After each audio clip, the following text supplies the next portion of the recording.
नमस्कार।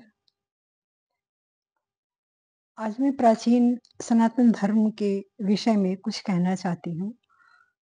हमारा सनातन धर्म बहुत समृद्ध है। ये ज्ञान और विज्ञान का भंडार है। सिद्धि तो यहाँ महर्षियों की मुट्ठी में होती थी।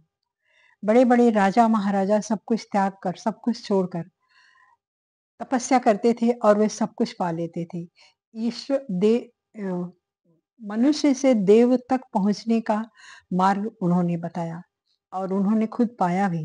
जिन्होंने ऐसे-ऐसे प्राचीन ग्रंथ लिख दिए कि आज लोग उस पर उसको पढ़ते हैं और उस पर शोध कर रहे हैं। तब हम समझ पाते हैं कि हमारा देश, हमारा हमारा ग्रंथ कितना समृद्ध है। लोग यहीं से पढ़ते हैं और फिर अपने नाम से उस चीज़ को बताते हैं। ये नहीं कहते कि हाँ, हमने इसको वेदों से लिया है।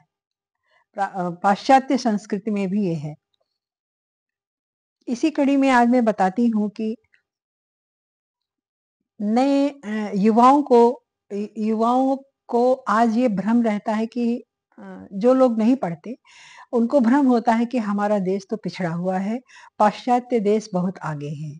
तो ये सोचना उनका गलत है, ये सोच गलत है।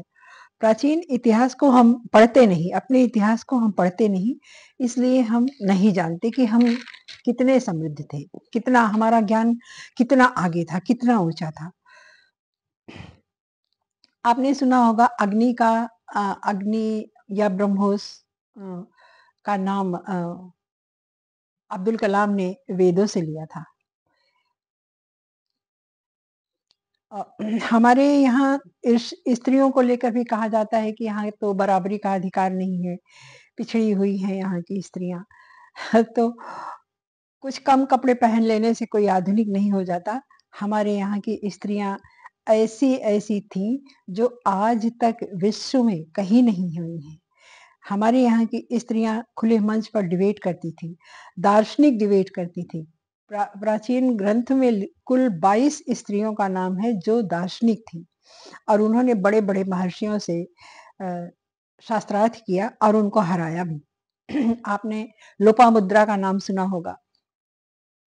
लोपामुद्रा ऋषि याज्ञवल्क्य से शास्त्रार्थ में उनको हराया था और इसके अलावा मैत्रेयी, गार्गी, अक्का महादेवी, पाला, संध्या, उभय भारती इस प्रकार कुल 22 स्त्रियां हमारे प्राचीन भारत में दार्शनिक थीं और वे शास्त्रार्थ करती थीं। गार्गी ने ऋषि याज्ञवल्क्य को शास्त्रार्थ में हराया था। तो ऐसी थी हमारे भारत की स्त्रियां। आज हम भूल चुके हैं कि हम कहाँ थे, हम क्या थे। तो हमें खुद को जगाना है और अपने ग्रंथों को पढ़ना है। मैं अ, इसी तरह की खोज आपके सामने वेदों से निकाल कर लाया करूँगी। तो अ, आपको अच्छा लगेगा और ज्ञान भी मिलेगा। आप भी जानेंगे कि हम कैसे थे, हमारे ग्रंथ कैसे हैं। अ, आप लाइक कीजिए और कोई क्वेश्चन हो, कोई प्रश्न हो तो आप कमेंट कीजिए। धन्यवाद।